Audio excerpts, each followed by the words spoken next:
96-year-old has become the oldest woman in the UK to be convicted of causing death by dangerous driving after she lost her control of the car and it mounted the pavement, killing a woman and injuring another.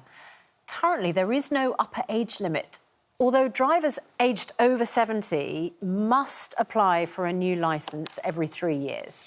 But could more tragedies on our roads be avoided if we were to ban over 70s fives from driving? Former UKIP leader and barrister Neil Hamilton thinks this would be ageist. Drivers should be judged on a case-by-case basis. But Sister Paul Britton doesn't think so. Paul Britton is going to say all over 75s just banned from the roads, stop them driving, massive clampdown. Paul, defend it. What a great intro. So, yes, absolutely.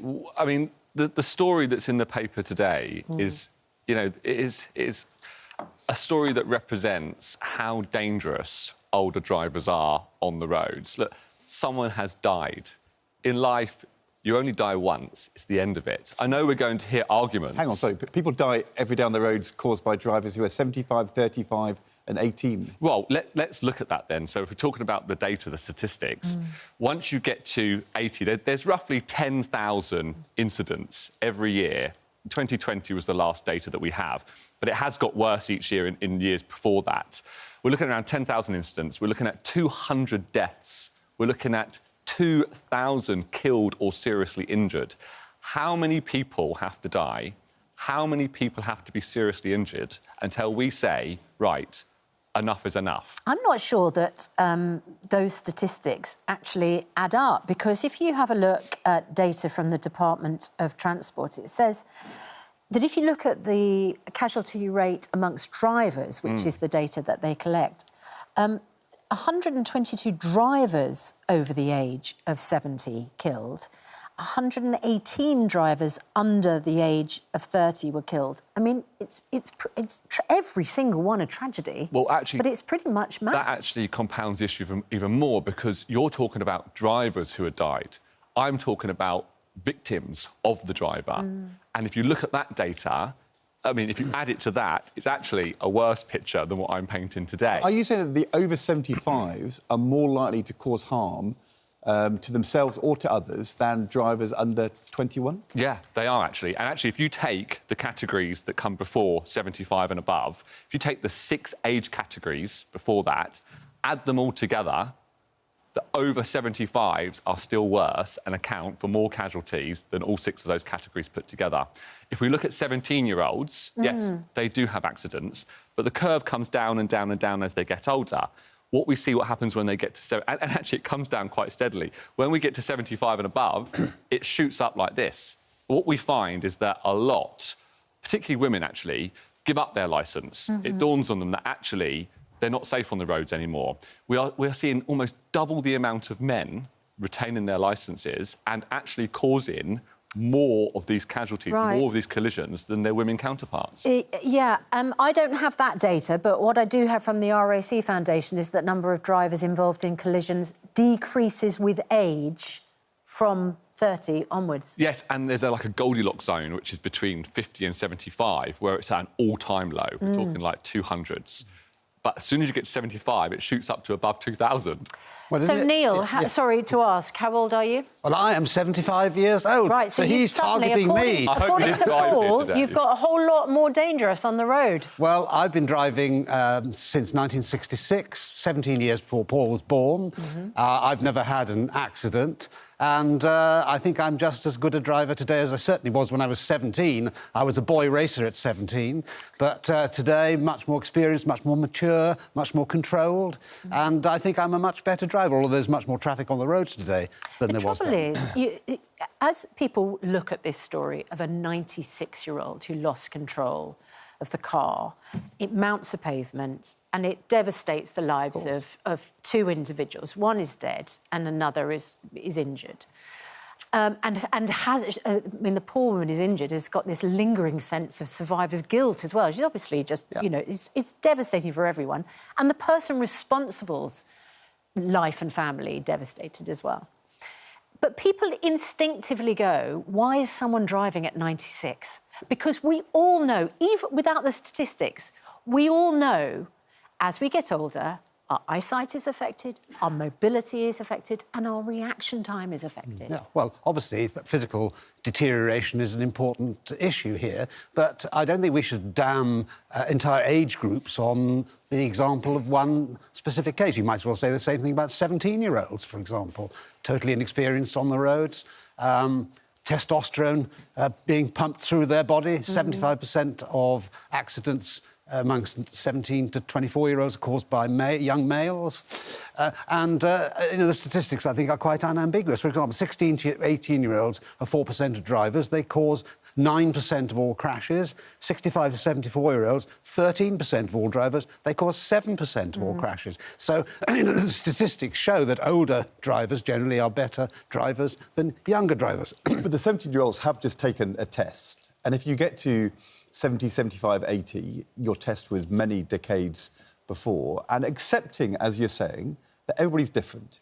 There's going to be some 85-year-olds who are still really good physically with it, all that stuff, and some will find it much harder. Should we have a rule which says that as well as renewing your licence, you ought to do a new test every year or every 3 years or every 5 years so that we can differentiate between the 85-year-old who's safe and the 85-year-old who really should not be driving? Well, why should we restrict this to particular age groups? No, because you just said that as we age, things change. And look, all of us, we see that in our lives, and you know that's true. So there comes a point where, I mean, if you're a police officer, you have to retire because at a certain point, physically, it's not possible for you to still do the job. If that's true of police officers or firefighters, why isn't it true of 85-year-old drivers? Well, I don't see that the age really matters in this context because it's a long time since you took your test, for example, I should imagine, and traffic conditions on the roads are far different today from what they were in the 70s, 80s, 90s or whatever. There is an argument for everybody taking driving lessons. Are you making that argument? And I'm certainly not making that argument. It sounded like you were about to.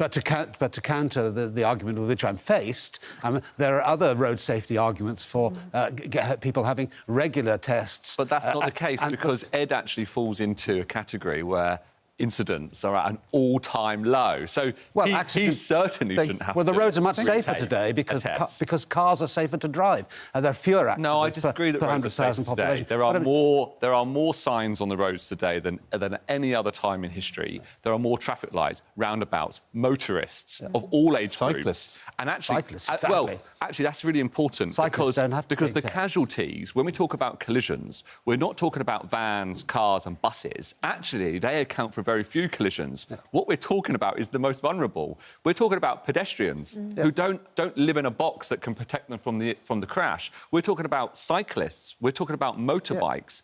You know, these people are at the greatest risk on the road, and actually motorcycles account for 5 times more casualties, more incidents than the buses, the vans and the cars all put together. Well, it's all about questions of proportion, isn't it? If we're really interested in stopping deaths on the road, we ban all traffic. In the old days, the Brighton to London car run celebrates the end of the man with the red flag walking in front of a car in 1896. I mean, look, if you're over 75... to 4 miles Paul, per hour. can I put something to you go on the other side, which is that it would devastate so many families and older people if you took away that independence from drivers over 75. Imagine if you live somewhere in the country where you can't walk to your doctors, your post office, to your supermarket. You don't have the facilities to get any of that online or delivered or whatever. And you need to get in your car. It would increase isolation.